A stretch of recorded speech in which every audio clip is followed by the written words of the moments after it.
Good morning. Good morning. Oh, that's so much better.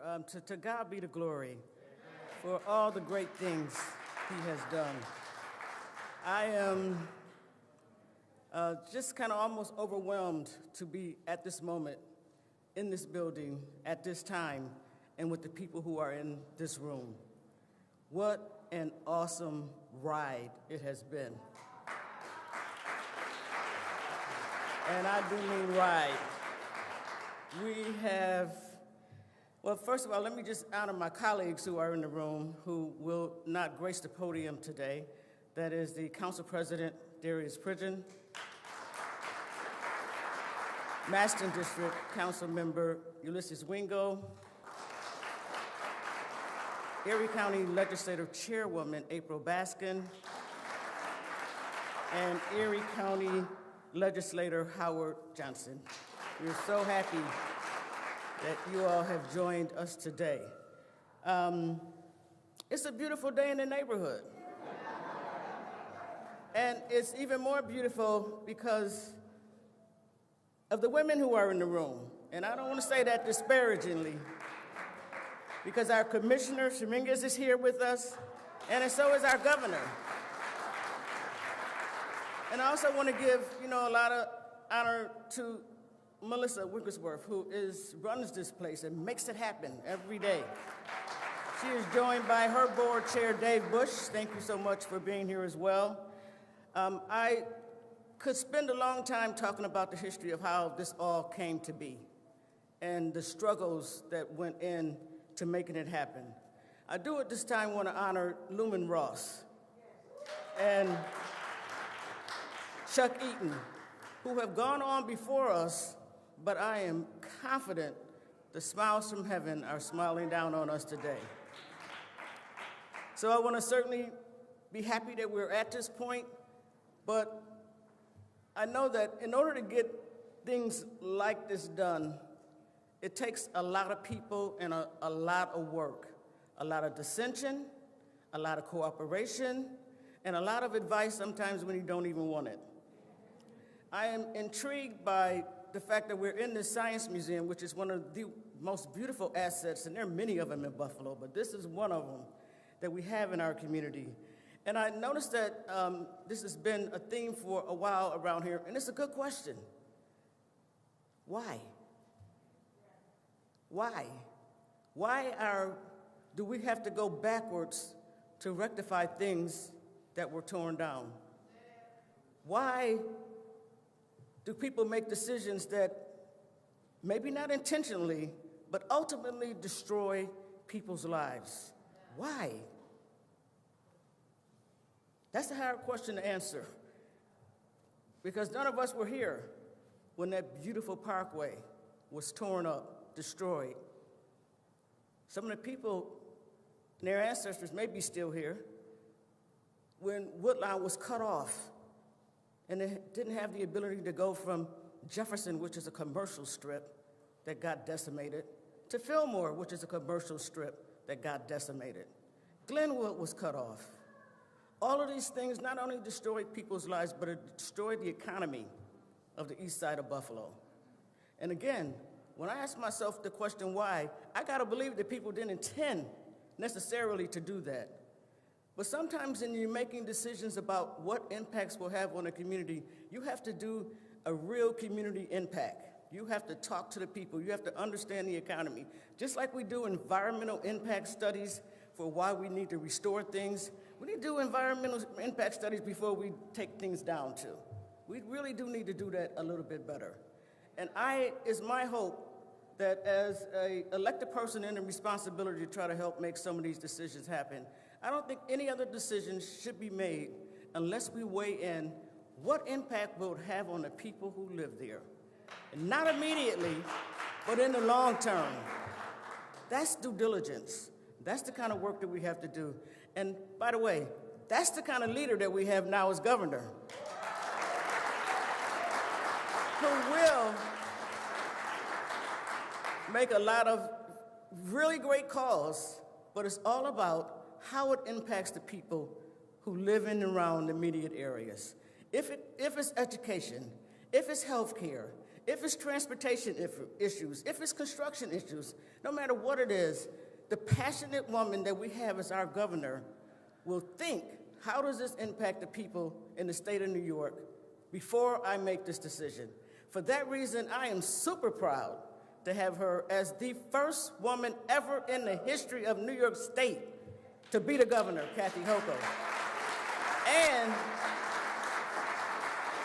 let me just say this is no disrespect to anybody else that has served. By the way, God bless you, and thank you for your service. But now you will see how service really looks. It's an action word. It's an action word. It's doing something, not talking about it.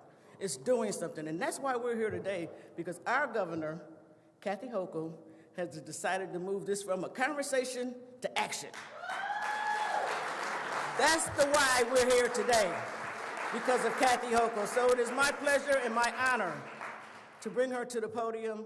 I have known her since 1998. Her passion, her friendliness, her values, her principles, her steadfastness, her grit, her Buffalo grit has never changed, and it never will. I'm honored to know her and honored to work with her. Kathy Hochul.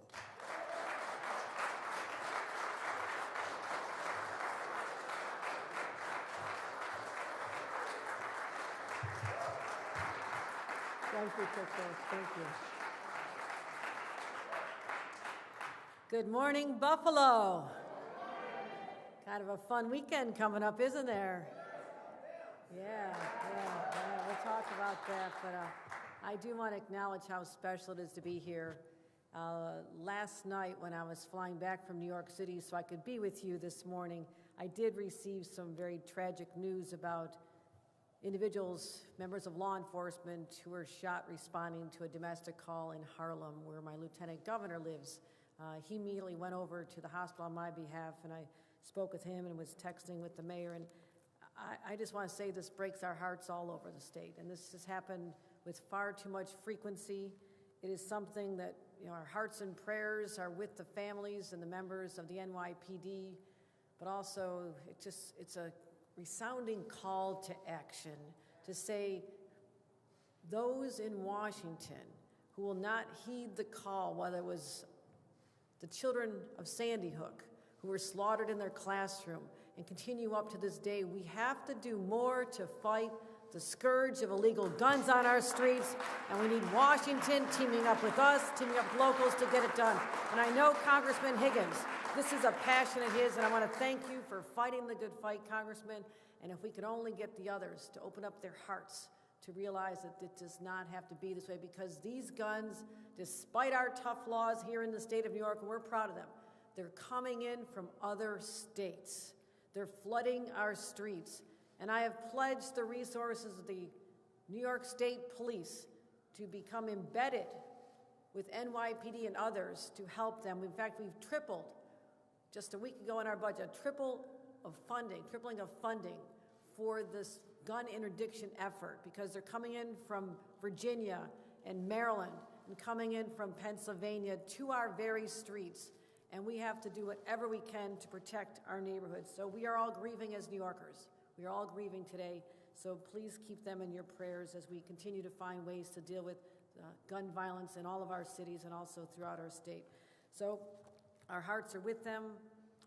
It's also a weekend we talk about our infection rates. I'm going to just do a little, I don't want to say a commercial announcement, but it is a very good day to be able to say that we're starting to see the downward trend in COVID infections. Western New York and upstate have lagged a little behind, but we saw that coming. New York was hit hardest first, and we knew that they would start seeing a downward trend sooner, a downward trend in not just in infections, but also in the hospitalizations, something I talked to our local leaders, particularly our county executive, we talk about it on speed dial, and I want to thank him for his steadfast leadership through this pandemic, because we have talked nonstop about how we can protect people here, but also increase our hospital capacity, something we've been continuing to fight to do. So we are seeing improvements. Erie County is down. Our positivity statewide, the second day in a row, we've been under 10%. I'm telling you, 2 months ago, we would have said 10%, sound the alarms. But when we have 23% statewide a few weeks ago, this is extraordinary progress, and it's coming our way here. So that is what we're doing here today, as well as my chance to say hello to all the elected officials who I have such respect for. And to have, and I hope you all recognize that this is a very big deal, to have the majority leader of the New York State Assembly, our very own Crystal Peoples-Stokes, is a source of power and might that you do not want to underestimate, because when she wants something done, here we are. And I want to thank her for all she does and her friendship for many, many years as we've been in the trenches together in local government and moving upwards as well. Also, as I mentioned, our Congressman Brian Higgins.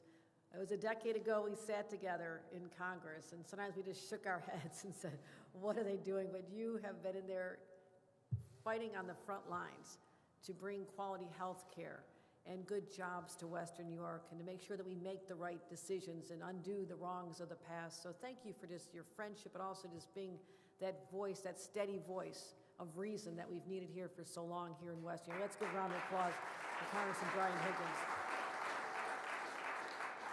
And our powerhouse senators. First of all, Tim Kennedy, you know what it's like to be the chair of the New York State Senate's Transportation Committee? I was on Long Island yesterday. I'm talking the far end of Long Island. Like, oh, do you know Senator Kennedy?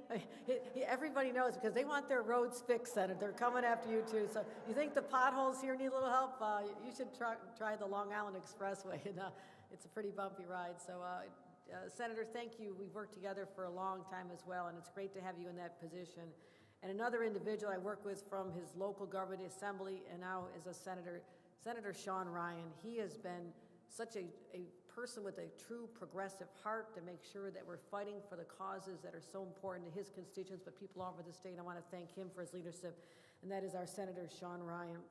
As I mentioned, County Executive Mark Polenkars, we have a lot to do. We're working on some other important items these days, and we'll get those over the finish line. Our chairwoman, April Baskin, it's great, April, it's great to see you again. So wonderful to see you in that position. Legislator Howard Johnson's here. Howard, good to see you. He's my own legislator. Darius Pridgeon, who's not just the council president, but he's also my spiritual leader, and I want to thank him for helping me through some tough times in my life.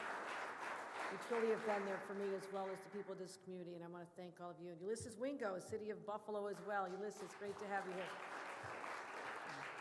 And I want to thank our hosts here. This Science Museum, this is a homecoming for me. I came here as a child. I came here with my own children. They participate in those summer programs where you get to drop your kids off for a week at a time, which for their educational benefit. But this is a wonderful place, and it continues to evolve and just be that place of great stimulation. We're inspiring the minds of so many children and adults just to be in awe of nature's wonders. And I want to thank Marisa Wigglesworth for being the president here for such a long time, and David Bush, the chairman, as well. So thank you for our hosting here. And we never forget our fighters in the community, the people that are on the ground, who make things happen by sheer will sometimes. And I'm talking about a woman, Stephanie Jeter, restore our community relations, and all of her partners. Unbelievable, Stephanie. Unbelievable. Now you can stop calling me about this one. I know you have other ones, but that's all right. That's right. And unfortunately, just before we came here, we got word that there's a health problem within Mayor Brown's family, someone he needed to attend to. So he would have been here to celebrate this important milestone, this announcement, and we'll certainly see him at many, many, many more opportunities to showcase what we're going to continue doing here in Western New York. So let's talk, and what are we doing here in Western New York? Let's talk about these pictures. I mean, this is snow on the ground. This street even looked beautiful with snow on it. I mean, that is spectacular to see what we had come from, Humboldt Parkway and the great history. And I was reading up an article about the genesis of the whole concept of putting in a massive highway through this beautiful tree-lined home for hundreds and hundreds of Western New Yorkers. People lived in the city of Buffalo. And at the time, there were a lot of influences going on. First of all, the thought that everyone was going to be driving cars. When this is 1946, they're having these conversations. And yes, we were starting to emerge into an era where people not just had one car, but two cars, and they thought they needed to accommodate these transportation needs. But also they wanted to get people faster out to the suburbs. So when you want to point to a time when the city of Buffalo started declining, it was after it was so easy and so fast for people to flee the city. And we didn't keep building back this city during those intervening decades between the late 1940s, 50s, 60s, 70s. And now what we're trying to do is reverse so many of those decisions. They weren't just made here. The thought was these super highways were going to be fantastic. And this is a sign of the future. We're getting people through and out of the cities as fast as we can. But that was so painful. Not just for the hundreds of people whose lives were disrupted and turned upside down. I was reading past articles on this, and they said, yes, there was community opposition to it, but they were overshadowed by the politicians and the local media that thought this was the greatest thing that they could have thought. It was to tear down a tree-lined boulevard where there are homes and churches and businesses, and to make it into this infrastructure that we're trying to undo the wrongs of the past. And we've seen opportunities where we've done it right, and that's why I'm so optimistic about this, and I know it can get done because we saw it happen in Rochester. The New York Times did a beautiful story on the evolution of the movement to remove highways all across America, and they showcased Rochester. And what you see now in the site of the former Interloop there was, first of all, they had room to expand the beautiful Strong Museum of Play. If you have not taken your kids there too, after you've seen everything here, go to Rochester. It is gorgeous. It is gorgeous. They had room to expand there. Affordable housing, supportive housing, townhouses, a neighborhood. It is stunning. And it also understood that there could be tremendous pressure for gentrification if you didn't build the affordable housing as part of it immediately. So people who want to live there in beautiful new homes, these are stunning. I walked through the apartments. I saw what was being done, supportive housing for veterans and others who've been identified as places and individuals who need help. We did that in Rochester on the very site where there had been a highway not unlike the one right outside these doors. That's what gives me hope. It's been done before with great success. And we always know that the land downtown is the most valuable. This is where people want to congregate. We know that. People see the possibilities, just as I have, growing up in an area where the people used to say, the last one out of town, turn out the lights. We've come a long way from that attitude. We are optimistic now. We see a better future. And the city, once a highway's gone, they can develop this into a wonderful asset for them. To take something that had just been an eyesore and people just got used to it, never even questioned why it's even there in the first place, something we just accepted. We're no longer just accepting things because they came before. We can't always assume they did it right the first time, as the majority leader pointed out. So building back a city, it's a multifaceted approach, and there's no examples where the quality of life in a community or neighborhood improved when they put a highway in, but when you remove it, bam, it happens like this. As I mentioned, people congregating, children playing, what we can do with parks and linkages, but also the jobs that are created doing this, critically important as we're coming back after this pandemic, so I'm excited about that aspect of it, as well as just the thought that this place matters. It matters enough, the people matter enough that we're going to reconnect, reunite the neighborhoods. So there's economic, there's psychological benefits, there's environmental benefits that come from removing this asphalt structure, as well as just the social opportunities for interconnection. And that's why when I spoke about infrastructure in my State of the State address and in my budget, I say most people don't get real excited about the words infrastructure, maybe other than guys in the front row over here. That's all they talk about. But to me, infrastructure means connections. And I know this because I worked for 14 years in local government. And I saw what a road could do, or the harm a road could cause depending on how it was placed. I also knew that there were strong needs for water lines, sewer lines, infrastructure. And when you do that, you're taking care of very basic needs. And for so long when I was in local government, we were always saying, Albany, please help us. Can you send some money? And it felt like we were always crying to deaf ears. And now I'm in a position to say, I understand local government. Let's let you reimagine your communities with friends and support from Albany. And now, because of what President Joe Biden did, along with people like Brian Higgins and our majority leaders and our senators and others, they got it together and did something that is a generational change. We now have the money to do projects like this because of what happened in Washington with the leadership of the Democrats who voted for this project. And I want to make sure that we give them the credit. And there's going to be so many more projects that now flow to New York because of the infrastructure money that was passed by President Joe Biden. And he believed in this, as well as our members of Congress and our senators, and that's why we can be here today as well. So I don't take that for granted. We've waited a long time. I was a young staffer for Senator Moynihan when he was on the infrastructure committee. We talked about projects, but the funding was never freed up the way it is in a very impactful way. So that infrastructure, it creates connections, it creates opportunity. So now we all love the word infrastructure, right? Even if you didn't before. That is a very cool word, right? So I'm excited, and I also want to mention someone who's here today who is going to be the architect of all this, the person who gets it done. And if you do not know this other power woman that was referred to earlier, you need to get to know her.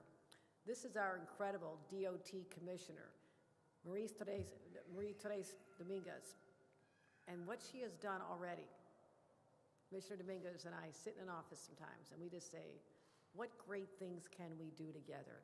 Let's reimagine infrastructure and how it can transform people's lives. And I know that other states are envious of the leadership that I'm blessed to have in this commissioner. So let's give a special round of applause to the person who's going to make it all happen, and that is Marie-Therese Dominguez. So I'm going to conclude. I seriously have pages of other Western New York announcements, but I'm going to just tease them out. And we're going to, because I want to have more reasons to keep coming back here, especially when the weather gets a little better. So we have many more projects, and we will be talking about the Outer Harbor. We will be talking about the DL&W terminal. We will be talking about other highways. We'll be talking about major investments on the east side of Buffalo in particular. Large sums of money will come bringing here. But if I tell you all now, I won't be able to come back and have another celebration with all of you. So I'm going to focus on this particular project. But today I'm announcing we are making good on the promise I've just made to all of you, and that is that the environmental impact study will begin immediately. And when I say immediately, it begins immediately. So that is what we're doing here today. Proud to have everybody here. Let me bring up Mr. Transportation himself, Senator Tim Kennedy.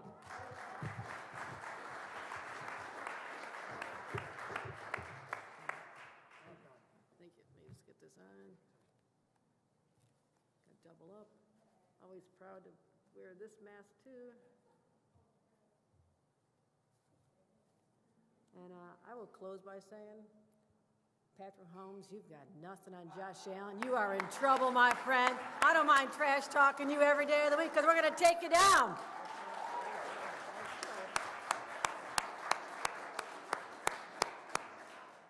Go Bills is right, Governor. Thank you so much, Governor Hochul. How about another round of applause for Governor Kathy Hochul? I don't know where do I begin, Governor. I am just so honored to be in your presence here. This is a homecoming for the governor here today in Buffalo. Such a long time coming. I have so many wonderful things to say about our governor, and I would be remiss if I just didn't say a number of them, because we are traveling all around the state, and we're dealing with transportation issues all around the state. And no matter where I go, People say to me, Governor Hochul is incredible. She's amazing. She's making all the right decisions. I can't believe what leadership, real leadership looks like. She's providing that real leadership. And you know what I say to them? You're learning what we've known for a long time. Governor Kathy Hochul, thank you for everything that you're doing all across New York State. It is brilliant to see the eyes that you're opening, the hearts that you're opening, the impact that you're having. And right out of the gate, in a very short period of time, Governor Hochul is demonstrating to the state of New York and to the nation who are all watching what it means to lead. Thank you. It's really an honor to work with you. And welcome home.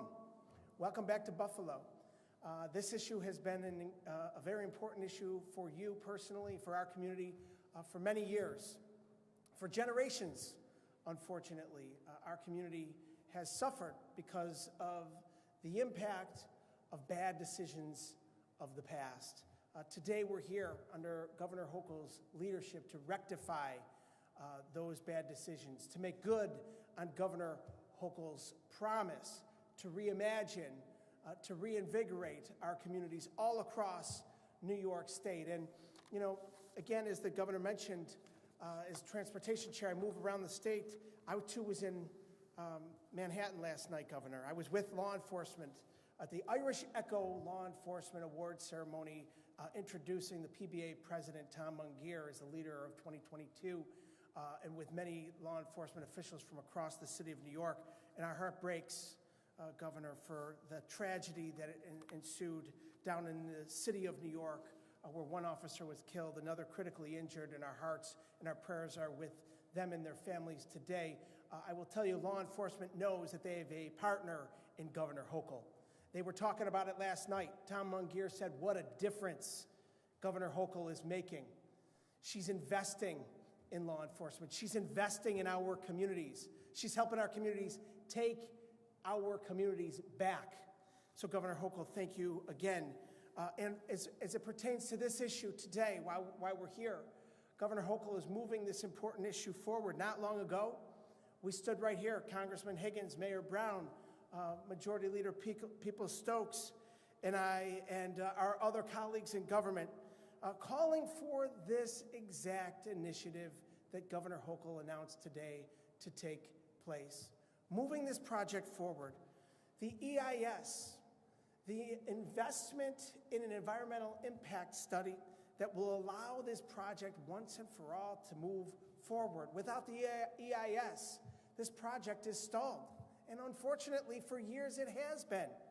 Governor Hochul has made this project, the 33, reclaiming, reconnecting the east side of Buffalo, her priority. It is our community's priority. And today, with Governor Hochul's announcement, this priority is moving forward.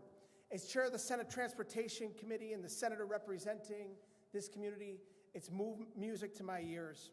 And we've worked aggressively with the federal partners, Congressman Higgins and others, to streamline this environmental review process with the Federal Highway Administration.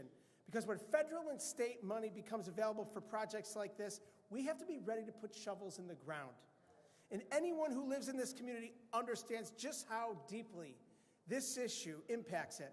When we're talking about the issue of the 33, we're talking about reconnecting neighborhoods that have been fractured by historical injustices and poor planning.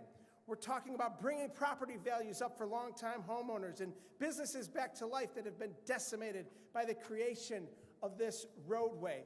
And perhaps most importantly, we're talking about the health and well-being of the community directly impacted by this eyesore, finally putting an end to the respiratory illnesses that have plagued residents close to the 33 due to high-volume traffic.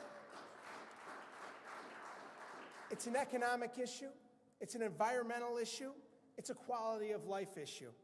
And I'd be remiss if I didn't specifically recognize Stephanie Barber-Jeter, the chair of ROC, and Karen Stanley Fleming, the coalition's executive director, and the members of the Restore Our Community Coalition who have worked together for so many years with these amazing women leaders.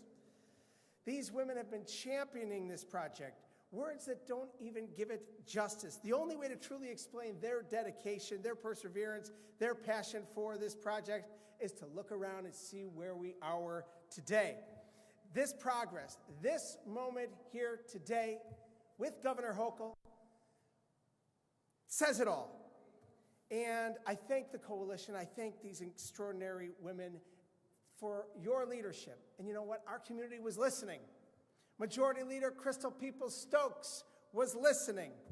Governor Hochul was listening. Congressman Higgins was listening. Our county executive, our chairwoman, our legislators, our council members, our council president, our senators, our mayor, we were listening. And we've been standing shoulder to shoulder to make sure that this issue with the Restore Our Community Coalition finally takes root. So as Rock says it best, we must reimagine, redesign, and reignite. And so today, with this news that Governor Hochul announces here today, we're doing just that. And I am so proud to stand here with you and to make this announcement. It is my honor and distinct privilege to announce and to invite our colleague, our leader at the federal level who has fought tooth and nail for many, many years to get projects like this moving forward, to get funding for projects like this in the pipeline.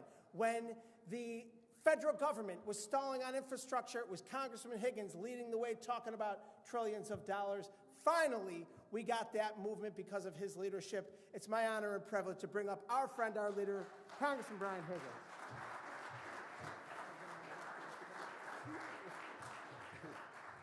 Tim told me I had to get it all in. He did. I just want to let you know, I dress to be outside, unlike the rest of you. Governor Kathy Hochul, our friend, we are so proud of what you have done under difficult circumstances in a very short period of time. It is incredible. I always say you're motivated by big challenges, and you're inspired by good people, Stephanie and so many other people from this community, and good ideas like this one here.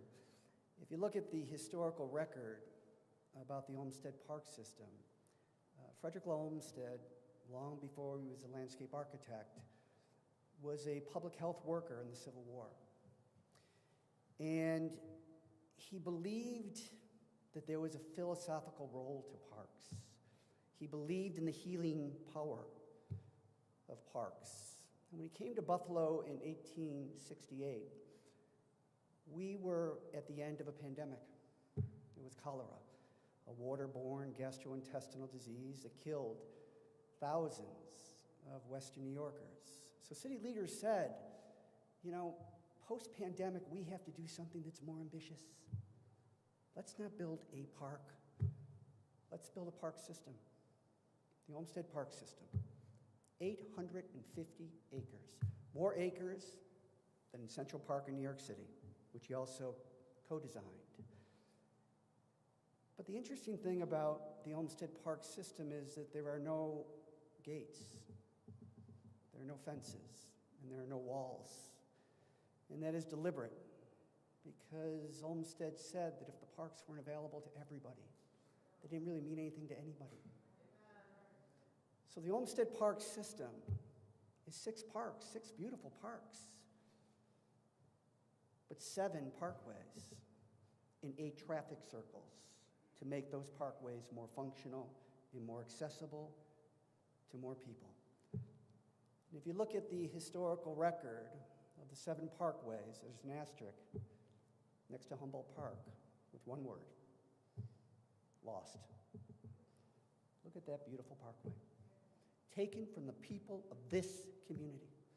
And when you look at what we learned in the pandemic, the fragility of American society and the American economy, the inequality, the lack of social justice, this, the vision of Stephanie and so many others, and Crystal, energized by the get-it-done attitude of our governor, our new governor, is an extraordinary day.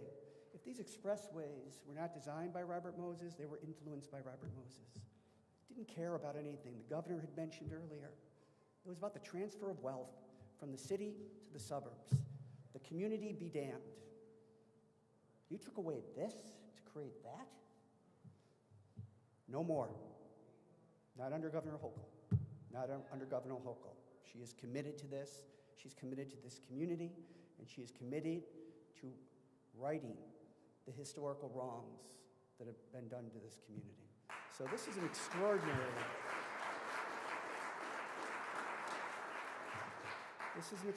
gift, and by a governor, again, motivated by big challenges, inspired by good people and good ideas. This is a damn good idea. Thank you. My pleasure to present to you State Senator Sean Ryan.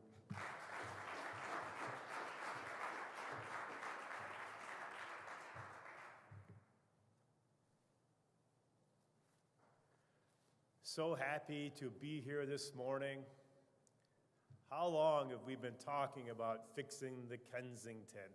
How long have we been talking about fixing the Skajaqua?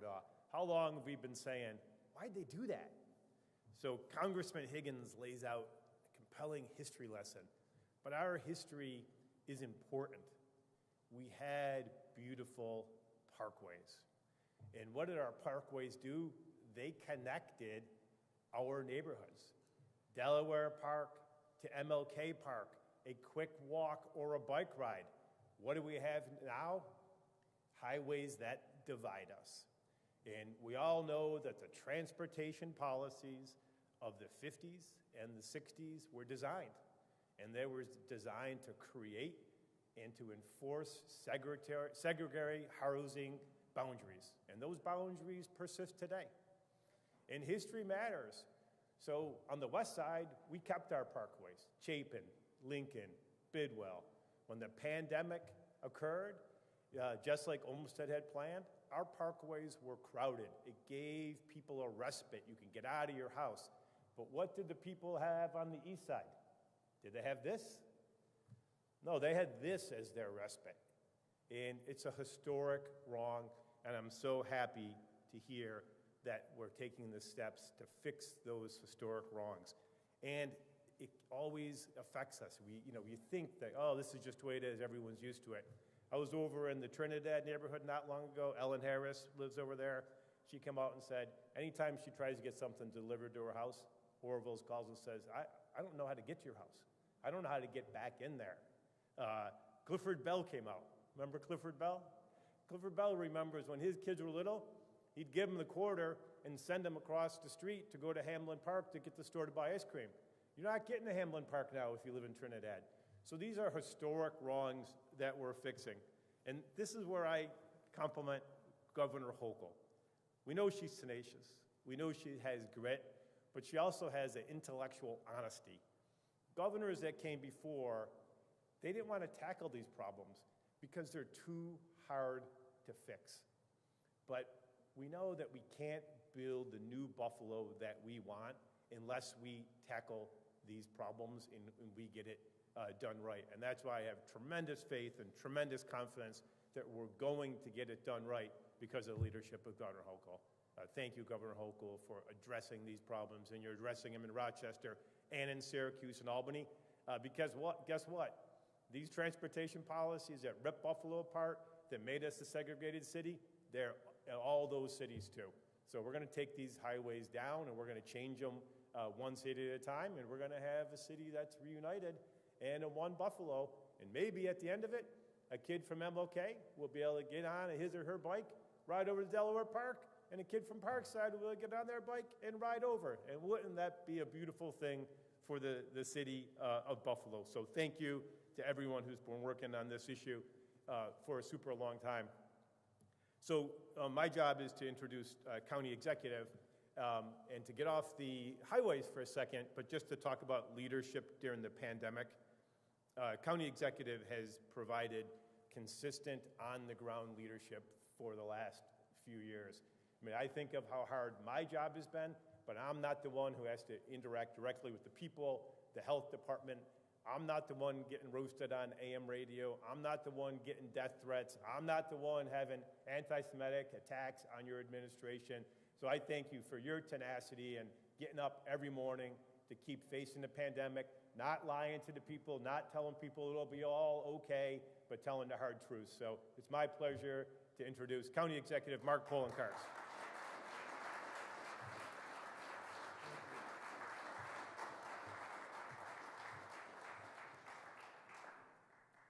Thank you, Senator Ryan. I really do appreciate those comments, but those are some of the same comments I was going to say about Governor Hochul, because even before she was governor, she was in the trenches working with all of us in Western New York to address the issues associated with the pandemic. And since becoming governor, she's made the difficult decisions. They're not agreed to by all, but that's what leadership is. Leadership is making the decision that's right for the greater community, not just because everyone's going to agree. But this is one where everyone's going to agree, because everyone in our community, all of our elected officials, all of those who's fought for years understand the impact that the destruction of Humboldt Parkway had on an entire community. So thank you, Governor, for first of all making those very difficult decisions, which in the end aren't difficult, but they're the right decisions for our community when it comes to fighting COVID across New York State. But for putting your money where people's mouths have been in the past to actually invest to ensure that we can restore this to this. I look at these photos. That could be McKinley Parkway in South Buffalo. That could be Chapin Parkway in the Elmwood Village. Can you imagine what would happen today if an elected official publicly came out and said, we're going to put a superhighway right through your neighborhood? You would not be an elected official the next time you ran for office. That's the difference between then and now. And I want to thank the governor and everyone who's fought for so long to get to this point. This will not be an easy project to do because of the cost associated, but it will be the right project to do for the impact it will have on the greater community. So to each and every one for years who've been fighting for this, on behalf of myself, thank you. This will create a better Buffalo. This will create a better Erie County, and we can all be proud of it. Sometimes you look back on careers and you think about, what did I do that had an impact on the greater community? A legacy project. This will be a legacy project for everyone in our community, and something when our careers are over with, thank you, something when our careers are over with, we can look back and say, this was done on my watch. And to all of those who fought to make this day happen, it's just the start, but it's not the end, and it is going to be a much better place when we restore Humboldt Parkway to this, from that, something we can all be proud of. With that, I thank each and every one of you for coming here today, and I can't leave the podium without saying, go Bills, crush the Chiefs. Thanks, everyone. Take care. Thank you, Governor.